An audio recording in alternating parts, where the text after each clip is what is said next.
maka jangan terlalu fanatik kepada seorang pemimpin, kecuali dia membawa kita kepada memimpin kita berdasarkan Quran dan Sunnah, karena efeknya akan seperti ini. Baik, berikutnya Bang.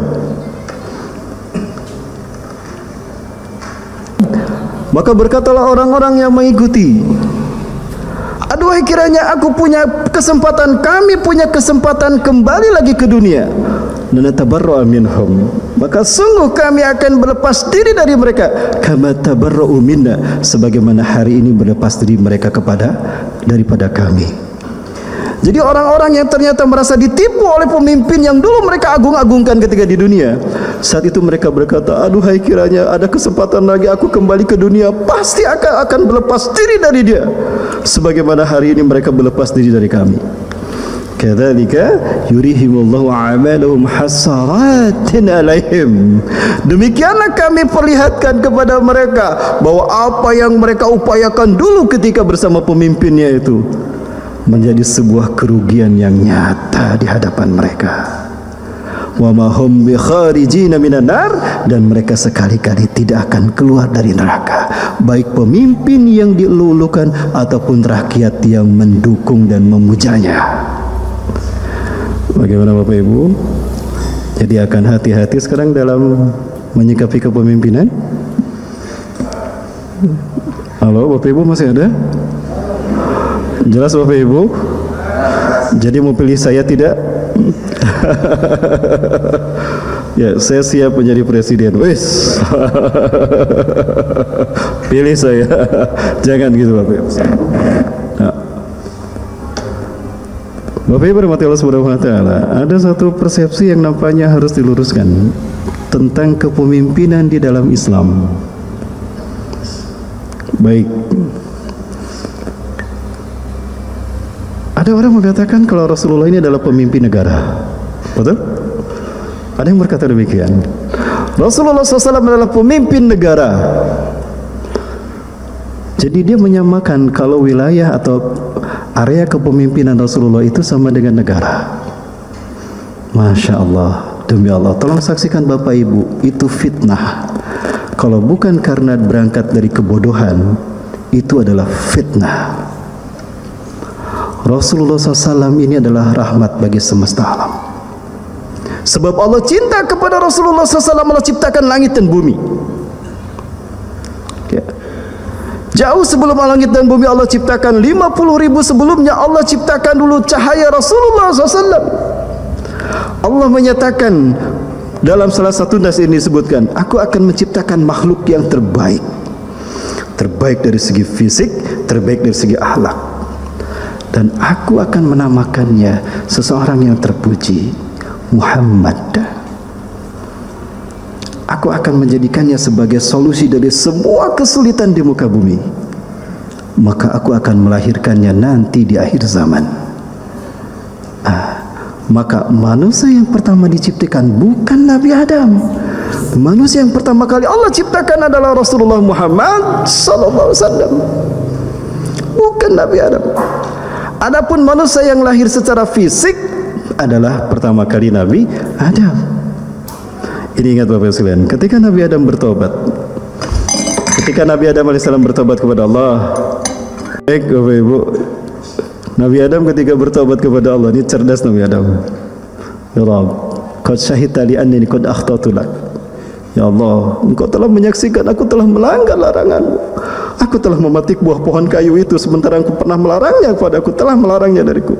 Tapi karena cintaku kepada Hawa dan karena cintaku pada surga ini, aku melanggar laranganmu sehingga aku terbujuk rayu oleh si iblis laknatullah itu. Apakah perbuatanku ini murni perbuatanku sebagai makhluk yang lemah? Atau jangan-jangan Engkau telah menetapkannya, aku harus memetiknya? Nah, ini cerdasnya Nabi Adam. Karena dari semua apa yang ada di surga ini, cuma ini yang Kau larang. Dan ketika aku memakannya, aku tidak merasakan ada racun di dalamnya. Ya Allah, pasti ada sesuatu sehingga aku melarang aku memetiknya.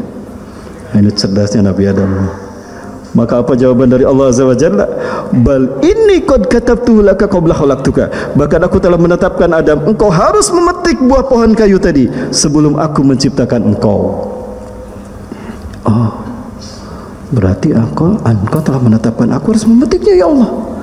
Maka apa kemudian kata Nabi Adam? Fabima katabta alayya. Maka karena engkau telah menetapkan aku harus memetiknya, memetik buah pohon kayu itu. Dan wabikirami Muhammadin sallallahu alaihi wasallam, dan demi kemuliaan Muhammad sallallahu alaihi wasallam, fatub alayya taubati, maka terimalah taubatku. Allah bertanya pada Nabi Adam, min aina arafta Muhammadan, dari mana kau tahu Muhammad? Allah belum memberitahu tentang Rasulullah kepada Nabi Adam, tapi Nabi Adam sudah tahu duluan. Ya Rasul, ya Rabb, min nurih, bukan kau telah ciptakan cahayanya lebih dulu, bahkan kau ciptakan cahayanya lebih dulu ketimbang langit dan bumi, atau pula aku. Berarti siapa yang pertama kali diciptakan Bapak Ibu? Rasulullah Muhammad sallallahu alaihi wasallam. Karena cintanya Allah kepada Rasulullah, Allah rahmati alam semesta ini, dan beliau menjadi rahmat bagi seluruh alam semesta. Sekarang dipersempit menjadi ruang lingkup negara. Apa itu bukan fitnah?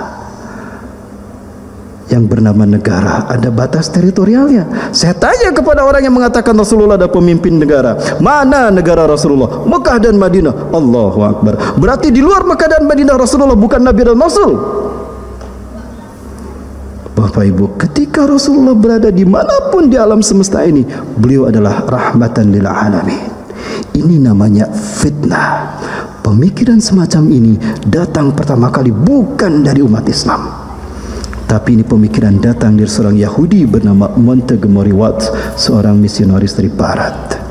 Begini dahsyat infiltrasi Barat masuk ke dalam tubuh umat Islam. Maka yang diambil dari kita oleh orang-orang Barat dari umat Islam ini bukan darah umat Islam saja yang mereka rampas, bukan harta kekayaan alam kita yang mereka rampas, bukan keringat saja yang mereka peras dari kita, tapi akidah umat Islam juga diperas habis, sehingga mereka salah mempersepsikan Nabi yang mereka cintai. Bapak Ibu dan Bapak Allah, jadi siapa sebetulnya Rasulullah SAW ini? Bapak Ibu, ini saya sampaikan satu kisah. Ya. Suatu hari, ini kita bedakan pemimpin, persepsi kepemimpinan di dalam Islam. Pemimpin di dalam Islam bukan penguasa. Sekali lagi, pemimpin di dalam Islam bukan penguasa. Karena yang berkuasa itu Allah. Maka jika ada yang mengatakan pemimpin kita penguasa, itu salah. Baik, saya tanya nih sama Bapak Ibu sekalian, tapi mohon maaf, ini hanya mencoba untuk mempersepsikan yang benar. Hari ini yang paling berkuasa di dunia ini siapa, Bapak Ibu? Iya, siapa Pak? Amerika ya? Amerika. Atau yang paling berkuasa di negara kita siapa? Presiden kan? Presiden yang berkuasa di negara kita. Nah, sekarang saya tanya nih, jujur ya, mau jujur kan? Oh ya Allah, saksikan ya Allah, mereka siap berkata jujur ya Allah. Yang berkuasa di negara ini presiden. Saya tanya sekarang, beranikah Bapak Ibu berkorban nyawa untuk Bapak Presiden? Belum jelas nih jawabannya nih. Sebentar. Berani Bapak Ibu berkorban nyawa untuk Bapak Presiden? Ya.